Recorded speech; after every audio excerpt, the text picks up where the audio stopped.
Okay, top of the morning, top of the evening, top of the night again, whatever time zone you are on. I am coming back because I realized that the audio to the videos did not play. So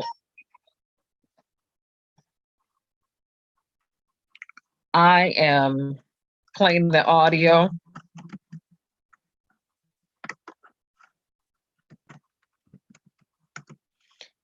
Let me go ahead and start that up. All right, so here we go. I'm going to start from front. I'm not going to go in the order in which they were showed in the previous video, but I am going to move around, and I want to start with Black Wall Street because we're talking about legalized genocide on people of color in the United States of America. So I want to get through here quickly. Let's see. Sorry for the clicking again. I'll try to make it softer.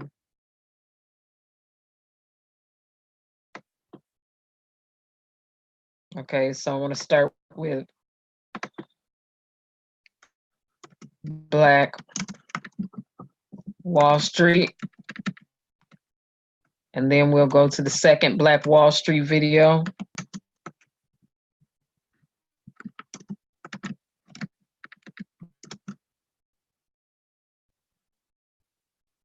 With the destruction or with bombings that occurred in the world. Bombings. Okay. So this is where we are starting out with these two first. Please center this. I don't like stuff uncentered.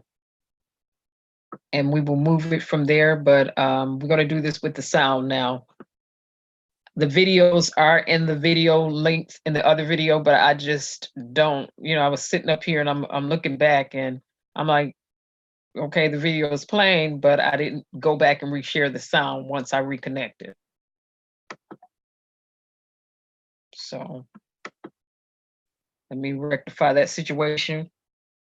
We're going to start right here with the Black Wall Street.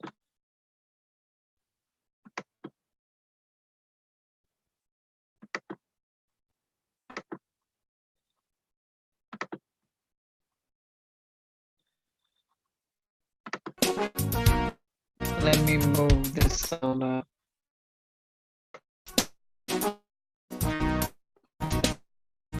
The source of green prosperity and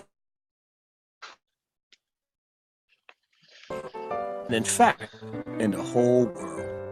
The creation of the powerful Black community known as Black Wall Street was intentional. In 1906, O.W. Gurley, a wealthy African-American from Arkansas, moved to Tulsa and purchased over 40 acres of land that he made sure was only sold to other African-Americans. The young entrepreneur had just resigned from a presidential appointment under President Grover Cleveland in order to strike out on his own. Mr. Gurley became a multi-millionaire, and he was the owner of several businesses, including his prized possession, which was a hotel. I'm from the U.S. You can believe that lie if you want to. I obviously know what I'm talking about, and I studied the U.S. economy, and I not only studied the U.S. economy, Another important I participate in the U.S. contributed economy. to the success you of don't know Black what Wall you're Street talking about. was Mr. J.B. So leave Stratford. your whitewash mentality. J.B. Stratford had graduated from Indiana University white with a law masters. degree and had moved to Greenwood to purchase various land vacancies in the area. After buying these vacant spaces, he would then sell them to African-American residents for redevelopment so that these empty spaces could be transformed into residential houses and profitable businesses. By 1921, Mr. Stratford had been considered one of the wealthiest in the country, as he owned numerous properties in Greenwood and even had his hotel named after him, the Stratford Hotel. O.W. was a subscriber to the philosophies of Booker T. Washington, while J.B. was a follower of the more radical W.E.B. Du Bois. Nonetheless, their differences aside, the two men began to develop an all-Black district in the unincorporated stretch of land north of Tulsa's train station. O.W. and J.B. both became rich as the oil industry boomed in Tulsa and hundreds of African Americans immigrated to Greenwood. The 40 acres that were purchased resulted in a thriving community that populated a 35 square block district. There were over 600 businesses. And on Black Wall Street were attorneys, real estate agents, dentists, pilots, architects, musicians and singers, entrepreneurs, doctors, pharmacists, dry cleaners, plumbers, barbers, hairdressers, professors and teachers, nurses, bankers, newspaper editors, among many other professions who offered their services in the neighborhood. A dollar circulated 36 to 100 times, and it remained in the Greenwood district almost a year before leaving. To this day, no other community has been able to duplicate that type of circulation. There are communities today, however, where the dollar stays in about 30 days and 45 days, but no other community, as has been said, has ever been able to match that type of circulation. Although it wasn't the only one, there were prominent black business districts in Durham, North Carolina, Richmond, Virginia, and Rosewood, Florida. The people of Greenwood achieved a level of black economic success and self-determination that had never existed before in the United States. Less than 60 years removed from slavery, to put that in perspective. Despite racial discrimination and Jim Crow segregation, the Greenwood district offered proof that black entrepreneurs were capable of creating abundant wealth. When left alone, our ancestors thrived. And one such example is this. In the entire state of Oklahoma, there were only 2 airports. Yet 6 black families owned their own private planes in the District of Black Wall Street. Wow, imagine that. Folks, think about that for a second. There were 2 airports in the entire state of Oklahoma, yet 6 families own private planes. What an accomplishment. Many of the homes had indoor plumbing before those in the white areas did. Booker T. Washington actually coined it Negro Wall Street. It was also known at that time as the Africa. Booker T. Washington actually coined it Negro Wall Street. What made Wall Street truly special is that it was a place an ordinary person can go, such as a sharecropper, and have a respectable life, find decent paying work, and hope for a better life for his or her children. With oil men relocating to Tulsa, the resulting high demand for domestics enabled blacks to attain unheard of wages. Maids earned $20 to $25 a week, chauffeurs earned $15, gardeners earned $20, janitors, shoe shiners, and porters earned around $10. Domestics made up almost 2/3 of Greenwood's population, the remainder being professionals and business owners, whom the maids and chauffeurs hoped their children could imitate one day. As you can see, Black Wall Street was very well rounded. Keep in mind, the domestics spoken of were actually blacks working for other blacks. The average income of black families in the area exceeded what the minimum wage is today. These were people who were actually living in the lap of luxury. Black Wall Street was its own city. It was a booming self-contained community, and many of the residents lived in luxury. Greenwood Avenue had been lined with hotels, restaurants, furriers, and even an early taxi service using a Ford Model T. For that time, that would be like driving a modern-day Bentley. This is actually a picture of the Stratford Hotel, owned by Mr. J.B. Stratford. And he is a great example of excellence and abundance in the early 1900s. As stated earlier, he was a multi-millionaire. In addition to Mr. Stratford and Mr. Gurley, the district's most successful entrepreneurs reinvested in the community, building parks, schools, churches, theaters, banks, and they had access to many luxuries that whites in the same city did not. As a matter of fact, white people routinely borrowed money from black banks, and this was even done during the Great Depression. Here's a picture of bank owners and employees taking a picture in front of one of the black-owned banks.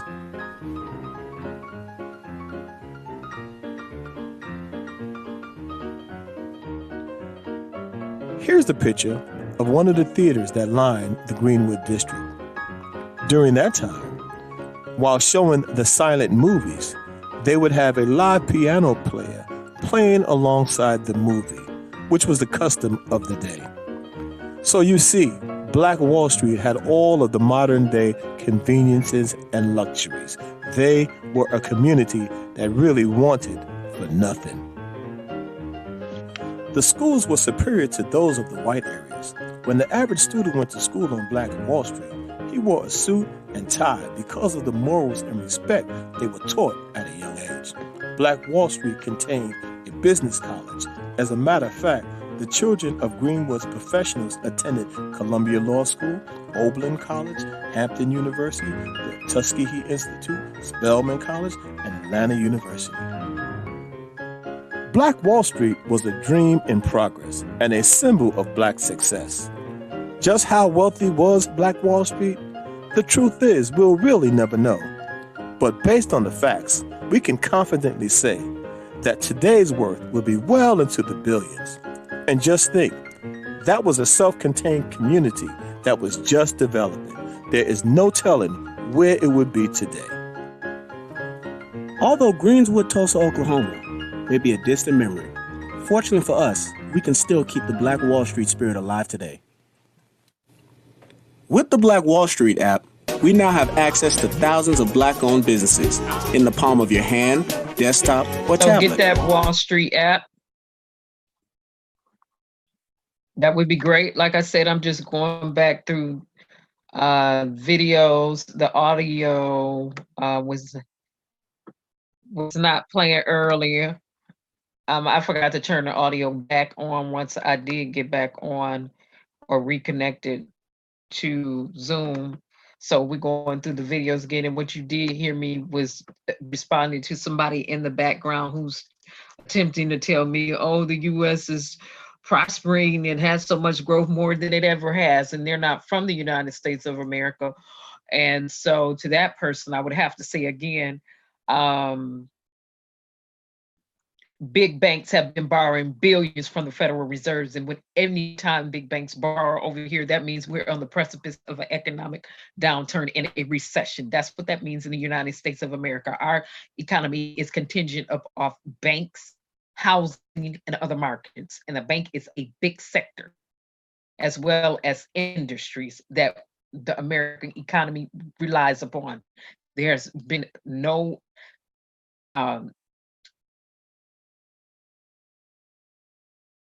prosperous or not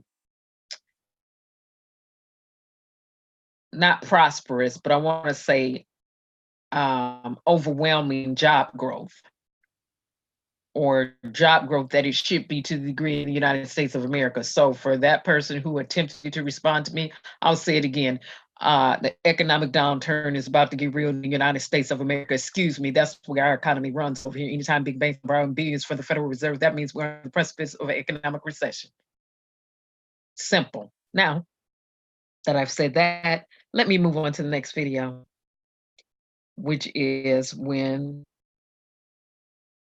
Black Wall Street was destroyed. Sorry for the clicking again. Nope, I just showed that one. Let me move it to the next one.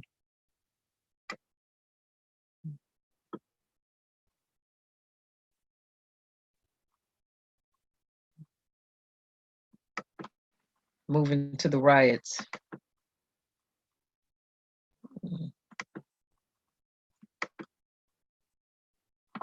Let me pull this back. Each with the goal. All right. Between the 1870s and the beginning of World War I, Black pioneers settled more than 100 all-Black towns in the West, each with the goal of economic independence. Among the most well-known was a Black district in Tulsa, Oklahoma, known by its residents as Greenwood. If we were to go back in time to 1920 and walk up and down Greenwood Avenue, one thing that would probably strike us is the absolute variety of businesses. The numbers are astonishing. 30 restaurants, 45 groceries and meat markets. There were dry goods stores, milliners, photography studio, dental offices.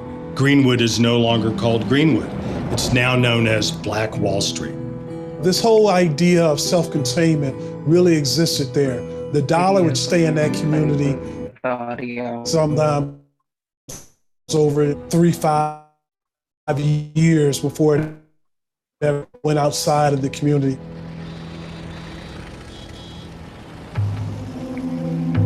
In 1919, Black soldiers returned from World War I with high expectations for racial progress at home.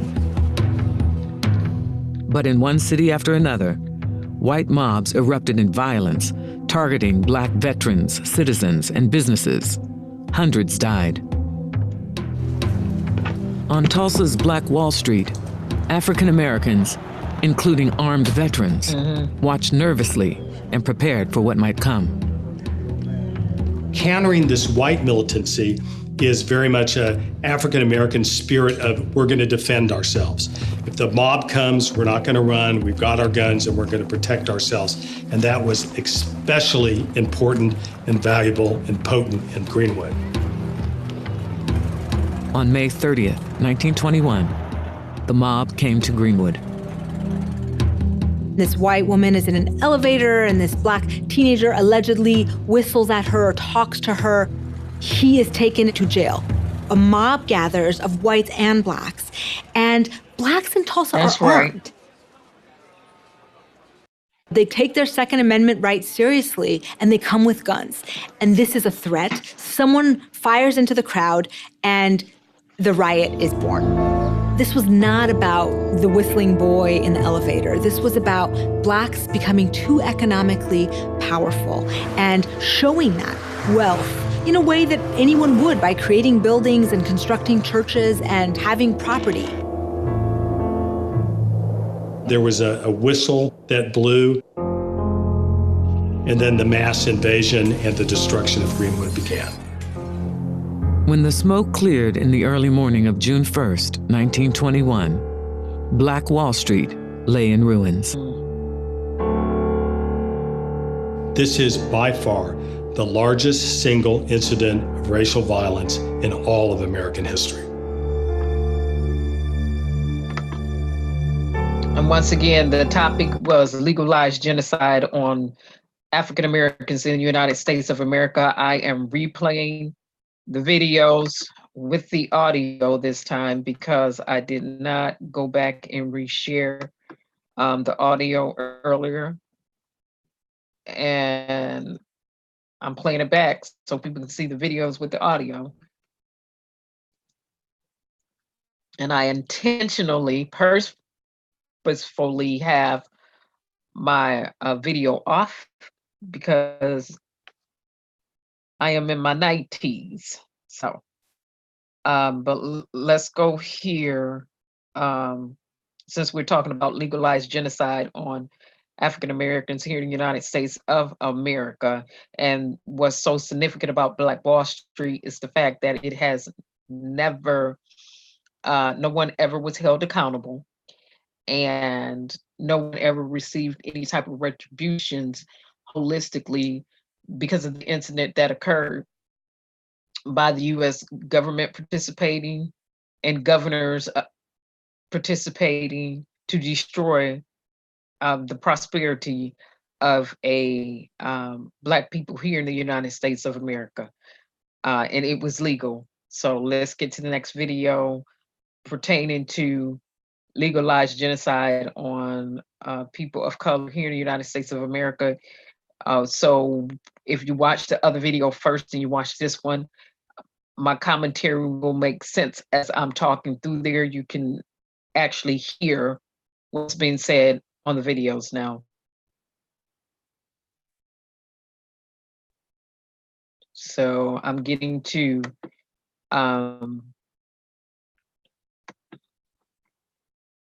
police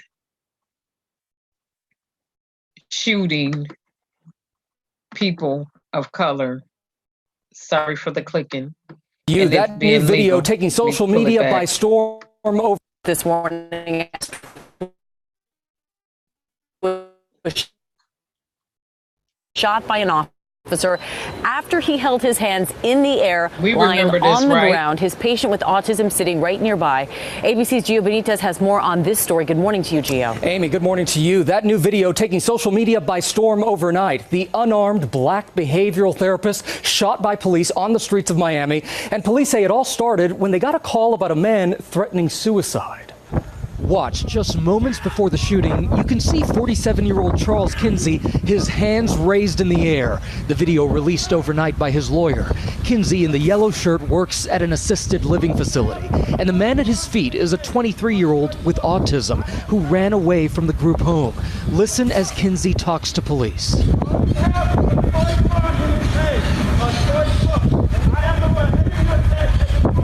Kinsey even tries to calm the young man with autism.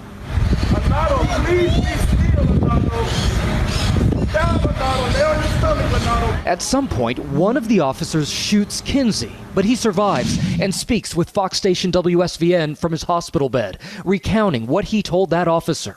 And I'm telling him again, sir, it's no need for firearm. I'm unarmed. He's an autistic guy. He had a toy truck in his hand. When he hit me, I'm like, I still got my hands in the air. I said, no, I just got shot. And I'm standing there, I'm like, sir, why did you shoot me? And his words to me, he said, I don't know. Video of the actual shooting hasn't been released, but this is the moment right after. And this morning, Kinsey is expected to make a full recovery. The North Miami Police Department has placed the officer on administrative leave, and the local state attorney's office is now investigating Amy. After he held his hands in the air, lying on. What they did was found, like they do so many times over here in the United States of America, officers get their jobs back. They go to trials in juries who have been brainwashed into thinking that white people are superior or the police officer is above the law, never ends up with a verdict on the side of justice to the degree that it should be. In the previous video, you will see the officer that murdered Eric Garner suing the police department in the city of New York for his job back. No contrition or remorse for wrong or evil doing. No acknowledgement that there has been wrong or evil doing. As mentioned previously before, United States of America was built and founded off slavery and the exploitation of a people for economic profit and gain by white men from Europe, from the Euro. So let me move on to next video. Once again, in the other videos, you can kindly go back and the links are there. But I just hate not to show it through like it should be. Sorry once again for the clicking. My laptop will be back next week. Telling him that they are also victims. But let me pause this right here. This is October this month. So many families in Chicago coming forth about being raided by the police officers who had raided the wrong homes, guns to kids' heads, so on and so forth. No contrition there from police officers. And we have Uncle Tom up here who is not for people, but I'm gonna let the video play. The blue wall of silence. Police were refusing to turn over camera video. This wall, a new family comes forward to CBS2 investigator Dave Savini, telling him that they are also victims of wrong raids. Do you feel you have a right to see that video? Yes, I do. Those are my legal rights. Dominique Wilson wants the video of what happened to her and her children. What were they saying? Come out with your hands up. Right now, they can only show us what they say Chicago police did to them when they raided their home. They made me stand up straight and my hands was behind my back and they had them tight. Police accused of using force on the children, making the family stand in the cold, wet rain for hours. I was worried about my sister most because she only 6 years old. They believe police body cameras will reveal police misconduct. What do you believe that body camera footage will show when it comes to your 8-year-old son? It's going to show them placing my 8-year-old son in handcuffs. How scared he was. Traumatized. My legs are shaking. I have every right to see those videos. But the city refused to turn their body camera video over, not to her and not to us. Our Freedom of Information requests were denied. Do you think they're hiding something? Yes. They hiding their rifles to me and my children's heads. During our year-long investigation of bad Chicago police raids, CPD has refused so much, they blocked access to public records. Do you know how many times they get it wrong? Because we've been asking for numbers. Superintendent Eddie Johnson also refused more than a dozen requests for a one-on-one interview. His chief communications officer, Anthony Guglielmi, said the superintendent does not have the time, and CBS 2's ratings are not high enough for him to do an interview on this topic, refusing to talk about our year-long investigation and all those impacted by bad, traumatizing raids. A refusal while new wrong raid cases keep rolling in. He pointed his gun at me still. I had it covered to like this. Meet the Tate family. They were met with high-powered rifles and handguns. They're the latest to come forward, saying police raided the wrong address, shattered their door, and stormed their apartment. I kept saying, I have a baby. And it was like he wasn't listening. Because he didn't care, honey. Legalized genocide on people. Guns pointed at the baby and their entire family, just like the Wilson family. Someone's going to have to be held accountable for it. CPD confirms they do have 16 hours of video from the Wilson raid, but claim it's too much work to review and release. But CPD had no problem releasing 70 hours of video in the Jussie Smollett case. So when they want to release it, they release it? Yes, they do. What does that do to the public when they won't turn over the body camera footage? They have no integrity. Dave Savini, CBS 2 Investigators. And the Wilson family sued the Chicago Police Department. Just last week, a judge ordered CPD to turn over that body camera video.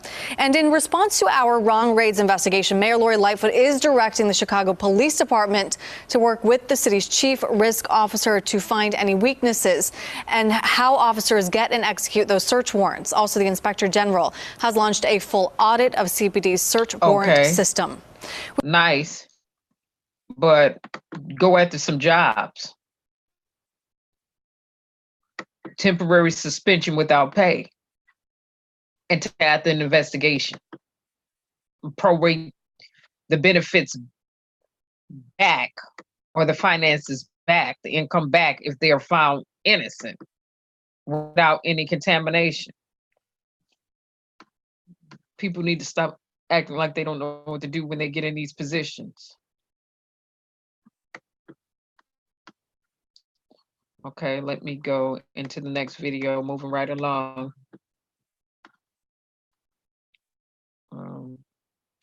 I also showed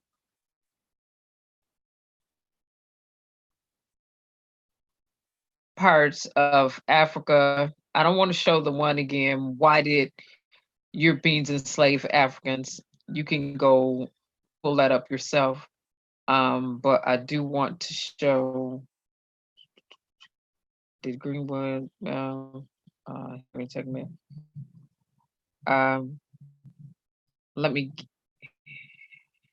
go here back to Prince Dynastamir, where there seems to be some lies being spent here in the United States of America that slavery never existed.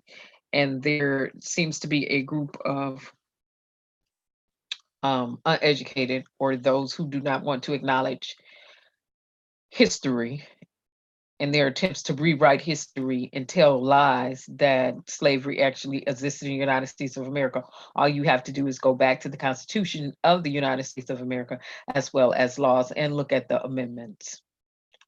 Trace the history back from its origination and you will see.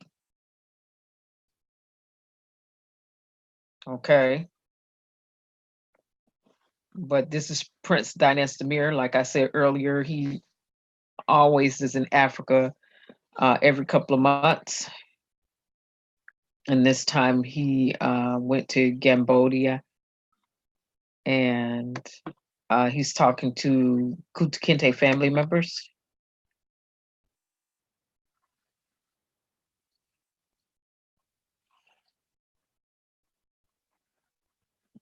So.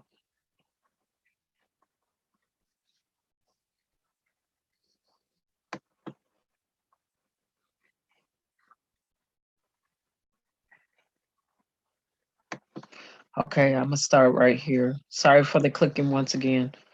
Started right here. Everyone should be able to hear now.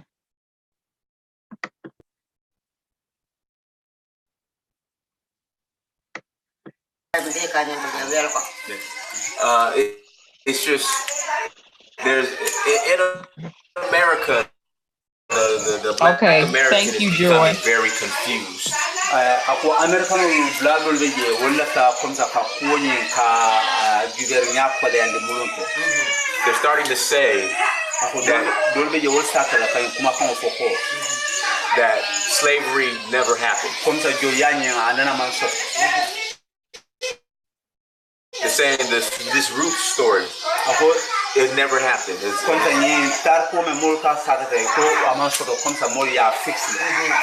saying that they're from America and not African.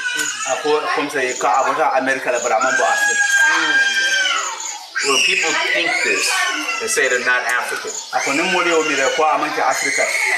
what would you, being a descendant of Kunta Kinte?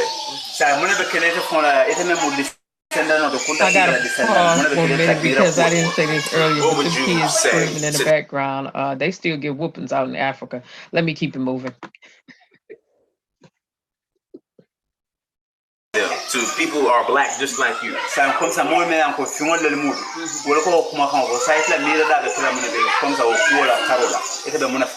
say they're not African and this slavery never happened.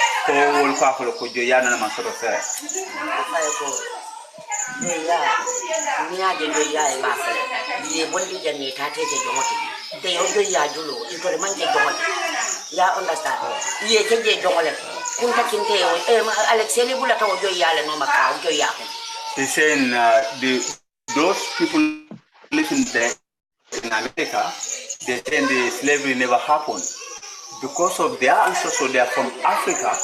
They are born in America. That's why today they proud themselves. They say that the slavery never happened, but the slavery is always usually existing before. That's what the saying. He said everything was started in Africa here. Right. He said any black person in America or Europe, England, Jamaica, Barbados, but they are all from Africa. They are originally is part of Africa.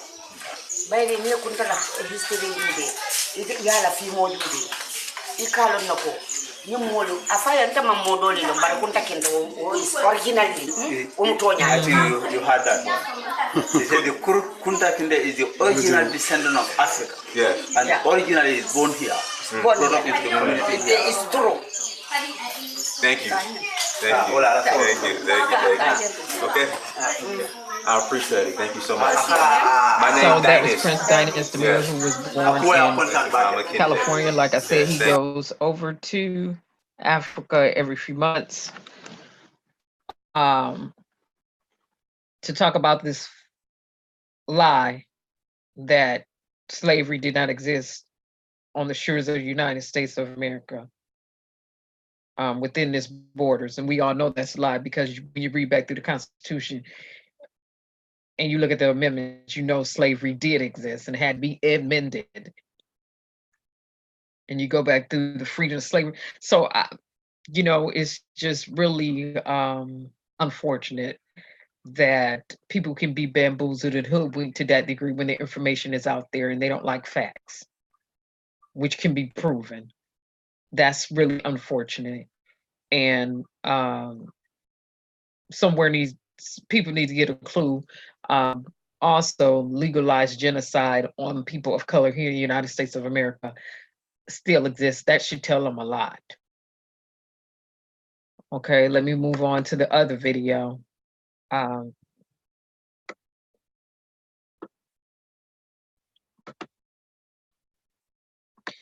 This next video I showed in the last video. This time I'm going to show it before it's last.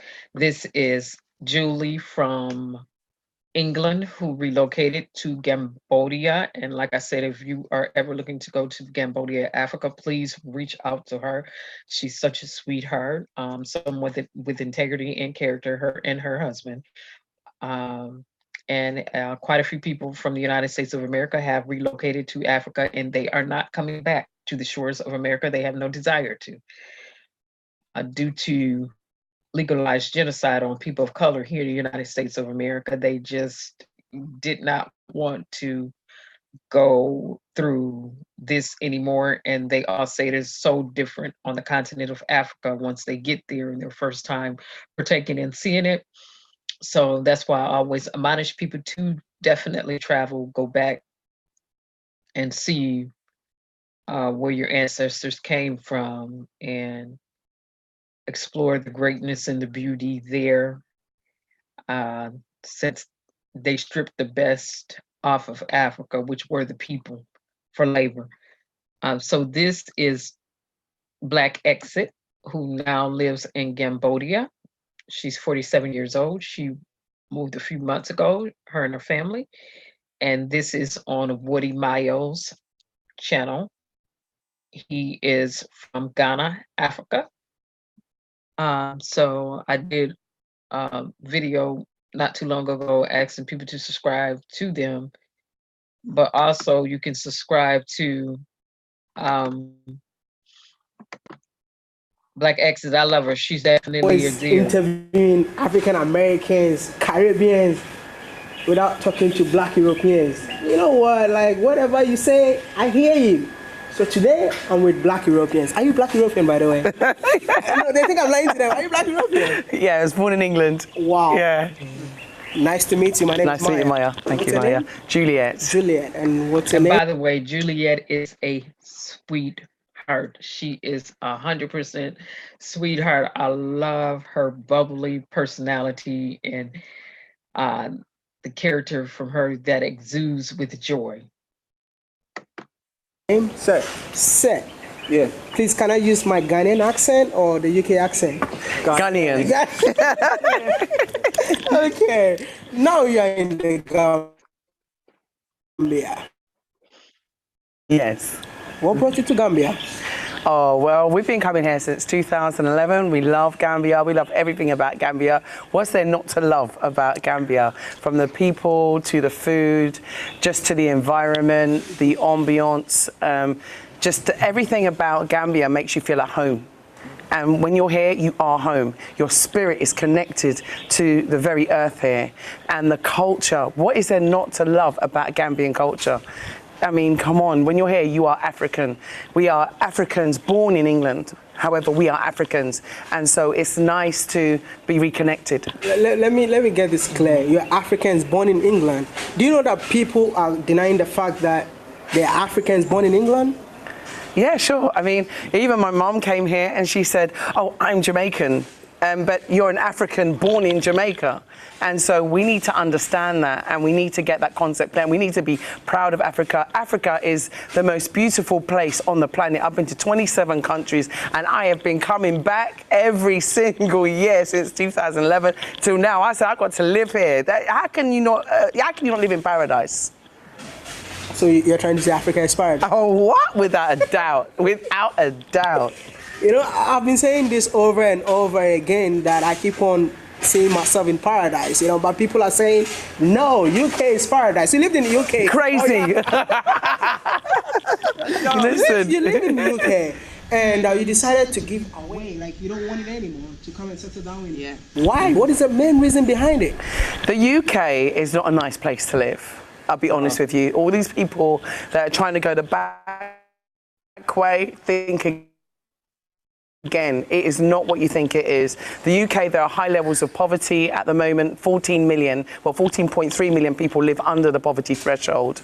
In terms of homelessness, the density of homelessness is high. The only thing that saves England is, if you like, the benefit system. But other than that, England is an absolute dump. It's a dump, and London is a dump. You have small pockets of nice areas, as you do in every country, but for me, England is a dump. There are high levels of desanitation. There are issues around racism.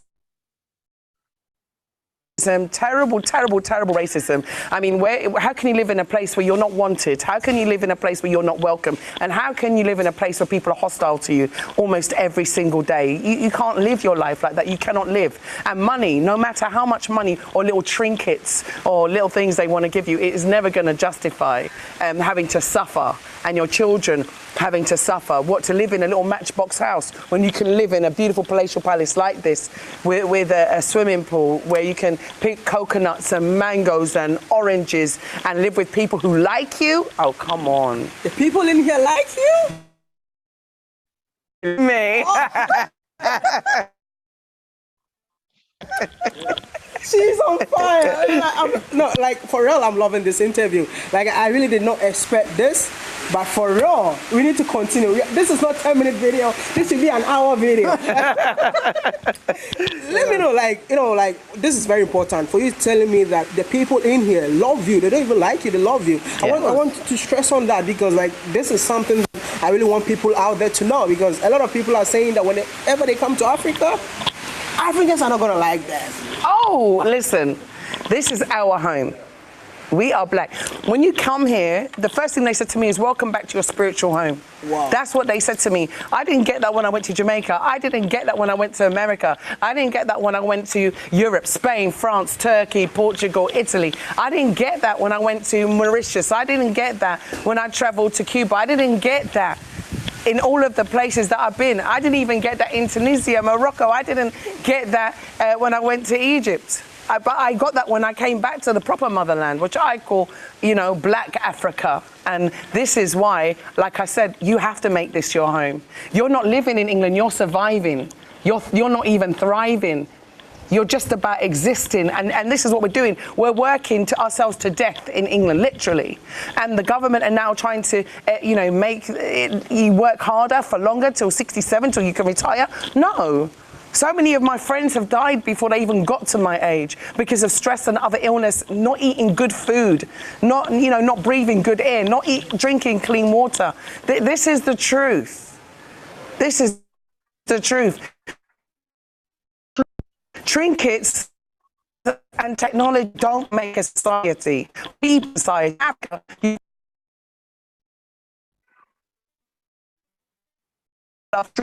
through unity. And that's why I'm here. Wow. You can make a business here. You can make a business here and survive really well on that business. It's not like England where you can't even afford to open a shop, you can't even stock it. Here you can open a business and you can survive. You build your house, yeah? Build your house. Put a few thousand aside and build your own home. You've got no mortgage. Get solar, you've got no electric bills. Got your own borehole. Water. Just go and buy a canister of gas. You're living. Wow. Instead of working for mortgage, 25 years to pay for mortgage. Mama Africa. And you still don't own the land. You still don't own the land. The Queen owns the land. No, you know what? Like, I don't want you to leave, because they only gave me 15 minutes to talk to you, but I really wanted to take this an hour interview. But before I let it go, this is very important for me. Mm-hmm. What is the message you're going to tell Africans who are looking forward to leave the continent and go stay in somewhere like UK, stay forever? Because there are people who are saying that I'm not going to stay in Africa forever. I'm just going to live my life, my best life in the UK. Do you have any message for these people? Because I definitely believe that you're staying with people from Africa, together. Is there any message or anything you want to tell us? Oh, wow. In a nutshell, be very careful. Be very, very careful. I used to work in England. I used to help homeless people, and unfortunately, a large percentage of those were actually from Africa. who got caught going the back way, so they can't claim, they can't do anything, so they sleep on the street. They sleep in shopping centres, sometimes graveyards. They have no food. Sometimes they're pulled into selling drugs, and then they end up going into prison and then getting deported anyway, or ending up in detention centres. Life is not good for them. I've even been to places where there have been like 10 people from Gambia, including 2 people from Senegal, living in one small room in England, and all sharing, buying rice and trying to survive. It's not a nice life for them. And then you have the brain drain ones, what I call educated Africans, the ones that leave, get an education, and they go to England thinking that they're going to get a much better life, and then they get trapped in what I call the tax trap. The tax trap is because people don't realise we have to pay tax even to watch television. We have to pay a TV licence. We have to pay a council tax. As well as paying our car tax, we then have to pay congestion charge. As well as congestion charge, transport is the most expensive that you have in England, as well as tax on a levy on your fuel, as well as VAT added extra tax, value added tax on what you buy, every purchase that you buy. You also have capital gains tax. You also have your national insurance contributions. You also have so many taxes that it will take up the whole of this interview. So basically what I'm trying to say is it's a tax trap. And that's why so many Africans, you never see them come back. It's not they don't want to come back, they can't. They can't afford to come. They can't even afford the plane fare back. Some Africans, in fact, some Europeans can't even afford to come to Africa because they don't own their own homes. They get caught in council homes, or they get caught in the benefit trap. And this is what happens. And sometimes, although Africans might come with the best intentions, they also get caught in the trap. So the brain drain, Africa really needs the brains. Break it down. We are the most intelligent race on the face of the planet. We invented almost everything that made this society and every society on the face of the planet human. And when I mean human, I mean as in toilets, sanitary, everything comes from Africa. The chair, the traffic light, the car, the computer, what is it we haven't created? But our brains are going across. There are more doctors from Nigeria in LA than there are in Nigeria. Now, this is something that we have to address. The same with Ghana. We need to start keeping our resources and our human resource. Haven't we lost enough through slavery? They haven't paid reparations for slavery. We need to stop chasing their pound, and we need to start building the infrastructure of Africa. That is what is important here. So for me, Africans that are going to Europe are suffering terrible racism, terrible, terrible, terrible discrimination. I've seen it. I've seen African children suffer in schools. I've seen African parents suffer with their children in schools. I've seen them go through legal systems because they're discriminated at work, so they lose their jobs. These high-paid jobs that they might get, they're not in them for long because you're first in, first out. And this happens because, unfortunately, the unconscious and conscious bias that happens within recruitment in England is alive and real. It is true. I have even, as a person, as an African person, the way I describe myself, had to sue my own employer in England. And I was born there. So can you imagine if I don't have an accent and I'm born there, and I've had to go through that, and I've had to go through terrible discrimination with both of my children. Terrible discrimination that was even on the news and highlighted in the press with my youngest son and my eldest son, which became international news from Fox News all the way to ITN and ITV. At the end of the day, what I'm saying to them is just be aware, right, of what you're doing, because your enemy is not your friend. They're only there to take out the best from you. Look at these young Ghanaian boys that, invented a fuel from plastic bottles from waste, What do? They give them some kind of an invite to go to a university in America. Why? To take their ideas. They're not here to help build Africa. They're here to exploit Africa. And where they're going to help them exploit Africa further. So we have to really think twice before we go to build up their country. We need to build up ours first. We need to build ours first. And in order for us to build ours first, we need both Africans in the continent and the Africans in the diaspora. Find our message for them. We need to come together. We need to unify. We need to come together. We need to unify. We have to put our heads together. We have to put our resources together, and we have to come together because, you know, I watched this film Black Panther, and I watched Wakanda, and I know that it's possible. And I also believe that it's possible. It's about time we come together as one and build Africa.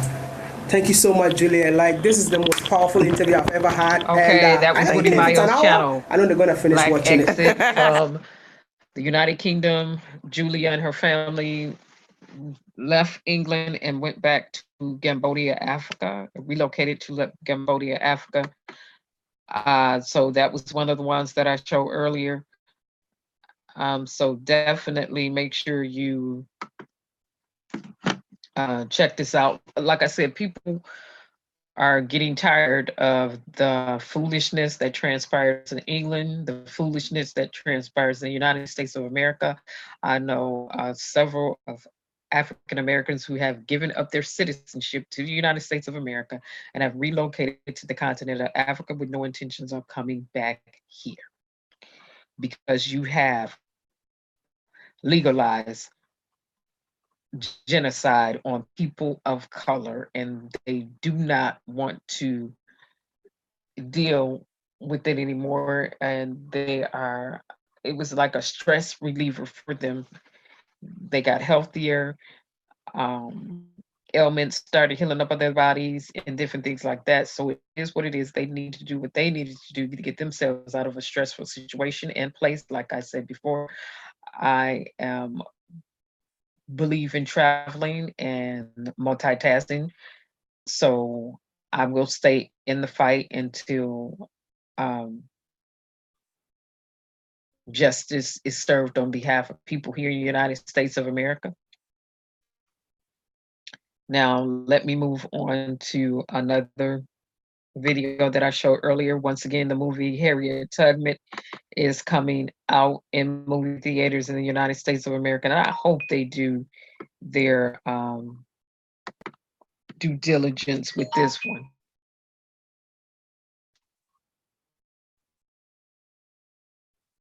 Okay, this person is still attempting to reply to me. I'll deal with them later. Yeah, Joy, they do it. It's still happening. Yes, ma'am. Yes, ma'am. Still trying to rape the continent of Africa. And they took our ancestors from there. Haven't they taken enough? And shout out to some of the African presidents who are conscious and woke and demanding that France, Europe, and other places pay, run those artifacts back to the continent that they stole. They need to go down in England and take all that gold up out of there and other parts of the world and get their stuff. Really, their artifact, they need to go get it. So, yeah, as African-American people, we need to know our history. And history need not be rewritten because it can't be. People over here, African Americans, need not run with lies. Right now, I got somebody in the background still trying to contend that, and let me say this to this person who keeps replying right now. Now, tomorrow when I reply, it's 1 o'clock here, so it's already tomorrow. But when I wake up later on and I reply to this person, I'm going to have to thump them through the facts because I was born and raised in the United States of America, and just go there and let them know that why people who were not raised here and people who were raised here who attempt to go with a white narrative, a white man's narrative, a white master man's narrative, attempts to say you are people can make it if they weren't on a welfare system. Excuse me. Tax breaks and credits for the wealthy over here is a welfare system for them. Now, let's call it what it is. They want to sit up and talk about the welfare system over here. Excuse me, we pay taxes, so it's an investment system. I've said that before, but let me break this down real quick, real fast. Grants, that's considered part of the welfare system over here. Income tax credits are considered part of the welfare system over here. Are we willing to give those things back to the U.S. government? No, we're not. So when people start running their mouths talking about the welfare system over here, no, they're just talking about food services and benefits like that. That's what they're focused on. But no, that's Social Security is considered part of a welfare system over here too. Things that we pay into and had to invest into. Black Exit just broke it down. You're taxed for it. Just like they're taxed in England, we're taxed for it over here. It's not a welfare system, it's an investment system. So don't get that twisted. Get that all the way straight and right. To the person who keep attempting to reply in the background. Get it right, because you got it twisted. Now,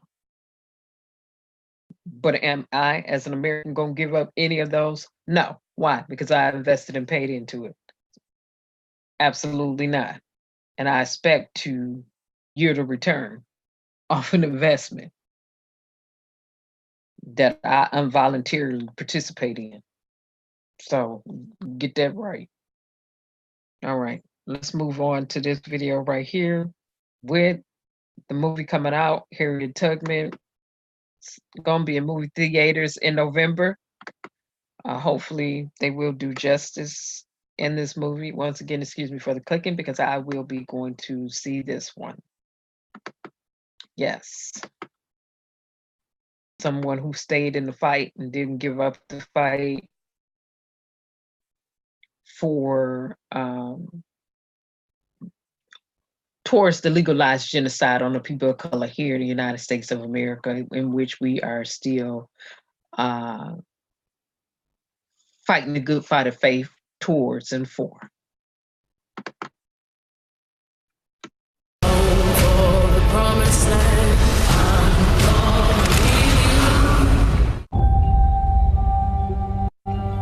There's not much time.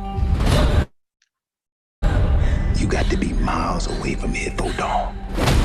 Where is she? Follow that North Star. If there are no stars, just follow the river. Listen for them. Fear is your enemy. Whoa, easy now. I'm gonna be free or die. I don't know if you know how extraordinary this is, but you have made it 100 miles to freedom all by yourself. Would you like to pick a new name to mark your freedom? Sojourner Truth. You are welcome here anytime. If I'm free, my family should be too. I made up my mind, I'm going back. You're confident, composed, when trouble comes. You'll be ready. Papers. Says here you're 5.5 feet tall. You ain't more than 5 feet. Must have won my high boots that day. Why you back here? It ain't safe. I come to get you. Bring all of you to freedom. Do you know what would happen if you got caught? You got lucky, Harriet. I made it this far on my own, so don't you tell me what I can't do. Promised land, I'm gonna leave you. Harriet, welcome to the Underground Railroad.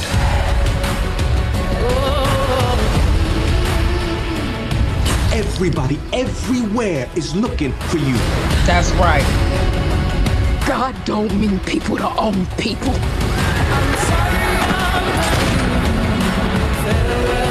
Find this thief and burn her at the stake. Harriet! I would give every last drop of blood in my veins until this monster called slavery is dead. Yeah. Ready?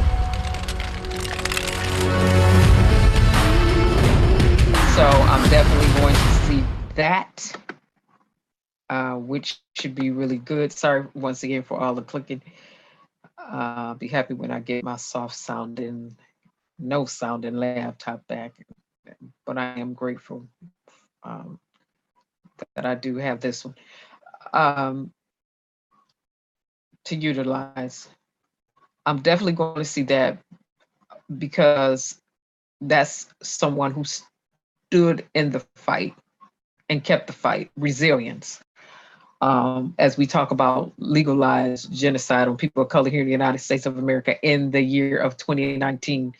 And I showed videos earlier from 2019 of police raiding people's homes, of other videos of African-American people getting shot by cops because of that ideology and mindset of slavery that never got dealt with over here for the people who try to lie or are so ignorant and green of the fact that slavery did exist over here. Like I said, you need to consult yourself back to the amendments over here and the Constitution of the United States of America and read that and interpret it correctly, because no interpretation should be of a private interpretation.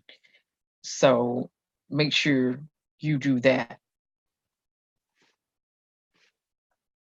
Now, with that being said, I want to, like I said, it's only one video that I did not reshow. It's quite lengthy.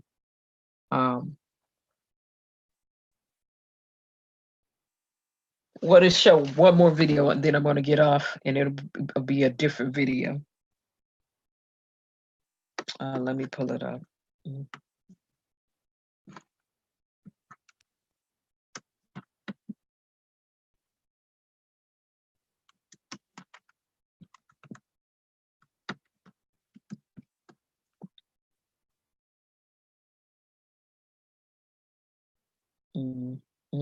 Not that.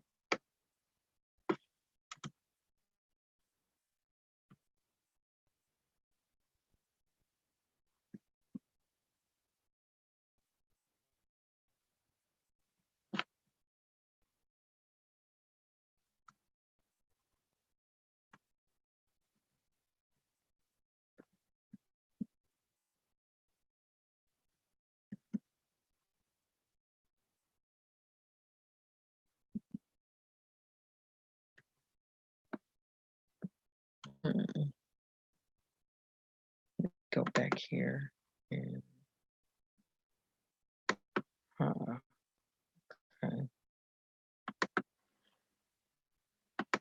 And pull it this way. All right. I'll just copy and paste that in here. Once again, sorry for the clicking.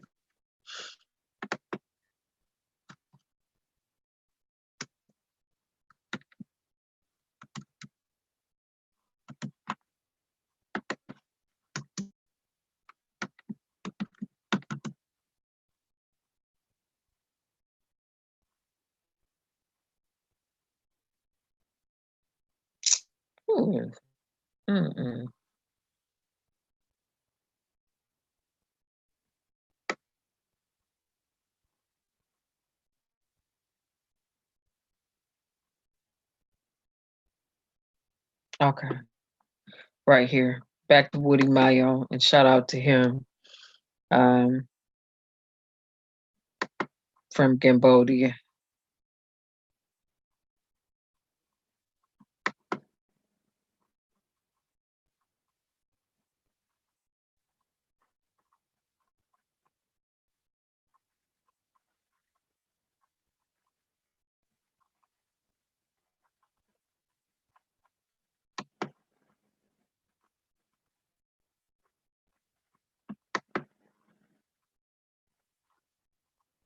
All right.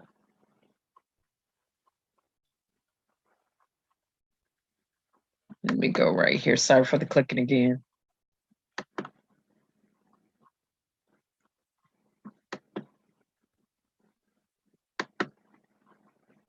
All right. I'll start it right here.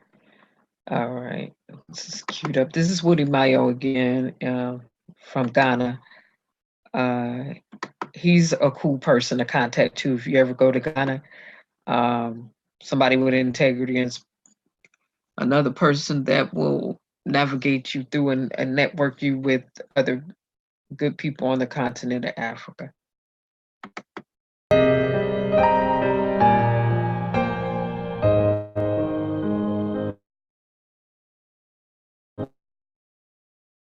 This is Kunta Kinte Island. Do you know that the name Kunta Kinte is famous in the entire world? Yes. They call this place Kunta Kinte. Yes. Why the name Kunta Kinte? Yes, Kunta Kinte is one of the heroes who, and actually after Europeans occupation of this island for decades, and then now we feel it's time really to take ownership of our history and to also keep the legacy of Kunta Kinte for being one of those famous people around the world, so that the other incoming generations who didn't know about Kunta Kinte, they can have the living legacy of Kunta Kinte. That's why it was important to change the name of the island to become Kunta Kinte Island today. So previously this island was called? The island was first called Andros Island because Portuguese sailors has Portuguese were the first who landed occupied this island here. So later after he died was named Fame, but later after the game took off your which is a British name, has British named it after one of the king called James Duke of York. So that's when the name James Island came in 1661. They discovered the island, but who built this whole? The fort was built by the Baltic Latvians. Latvia then earlier was called Poland, but is the modern Latvia today. Wow. And this is one of the remaining dungeons that we got in here, where some of these men who they feel they become threats for them, because these are people who can fight against the white people to get them emancipated from slavery, not to be taken away from their homelands. So because they realize that these people have caused a lot of threats along the way, which will cause a huge amount of slaves to die after causing rebellion. So this is one of the sides, because we used to have 4 of these kind of dungeons, where they put sacks legs and hands, and then the idea was so that they would be fed once every day, so that at the end of the fortnight stay here, they become physically, mentally weak. They couldn't be any more a threat for them along the way. So, which means that when the Portuguese came, they were actually not slave masters. Yes, they were slave masters. They were also slave masters. They were slave masters as well. They were the first who started slavery. You know, Portuguese force, the reason I said Portuguese force started slavery, because Portuguese force purposely came to Africa as explorers. Yeah. Because they've been here in our dear mother continent, region, mineral wealth. So therefore, after they came in, eventually they decided to come into what we call missionary work, whereby they start taking people from Africa, taking them across to Portugal, to some of their master like Prince Henry. But it was there later that led to the discovery of New World, which is America today, in 1492 by Columbus. But at the initial stage, it was Red Indians, who are today called the Native Americans, who have been using those lands and mines. But gradually they got demands higher, so their own European criminals and debtors were also started being taken. But because there are some problems with the humanities like climate and disease and resistance to the labor, so that's why the first African badge were being pointed by the Portuguese, and the first badge was indirectly taken from Portugal to the New World in 1501. That's when the first badge were taken from Portugal to the New World, and eventually later that led them to come back home, Africa again, now preparing cargoes, taking them across the New World, Atlantic to the New World. Wow. This is sad, right?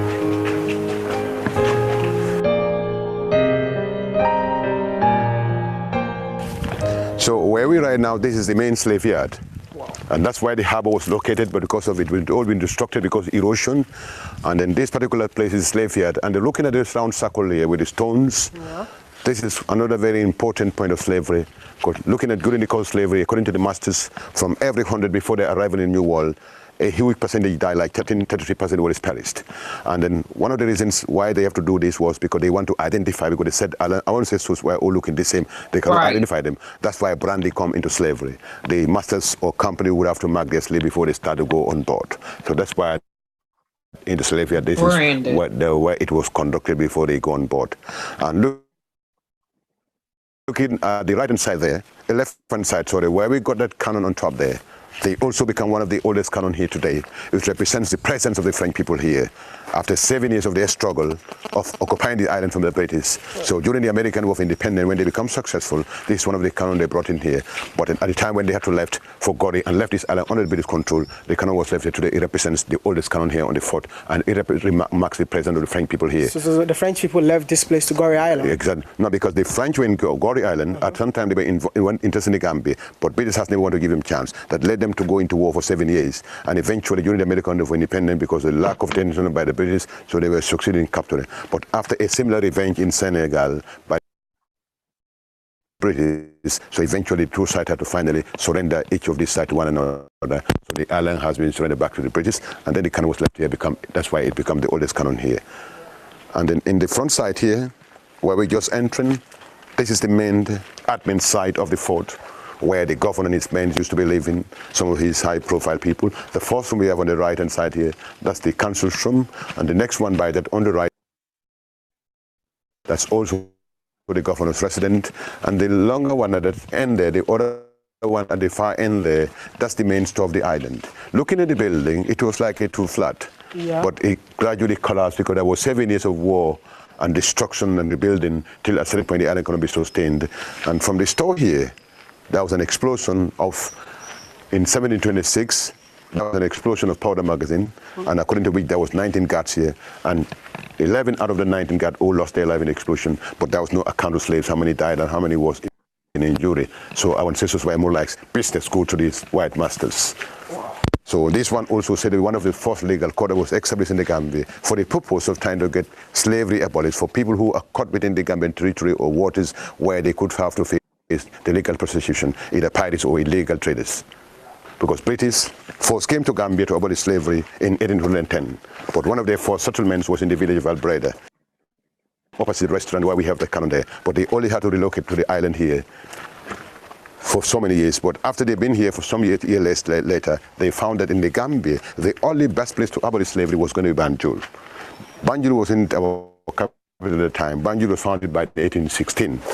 After they were here, they realized that the only possible place in the Gambia to stop slavery, they said, was going to be the mouth of the Gambia River. So that was when our capital, Banjul, was founded in 1816. At the time, it was called Batos, named after Lord Batos. Yeah. So when they founded Banjul, they started building 6-gun batteries. These were cannons that they built in the State House, the current State House. So they were using those cannons to stop any illegal ships trying to come to the Gambia. But a few years later also, they have to look for another point opposite Banjul called Barra, where the ferry goes.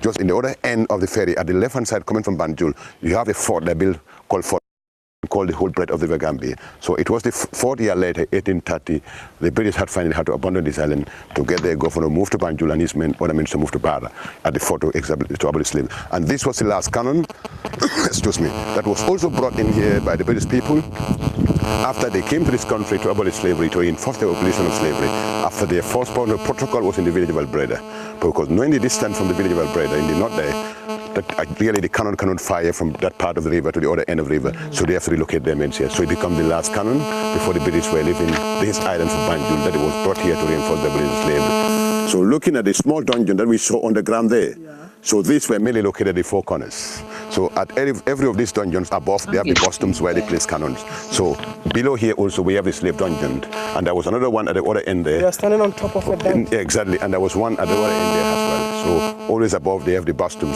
And this was a replica of the tower of the island, but later it was turned to a tower light for ships that were mainly traveling across the Gambia. After the slavery was abolished, it was turned into a tower light. And from the panel there also, you can see the full feature of the fort, how everything shapes like in the days of slavery. You can see how everything shapes like in the days of slavery. Okay, that interference stopped. Looking at the picture of the island, we are standing on top here right now.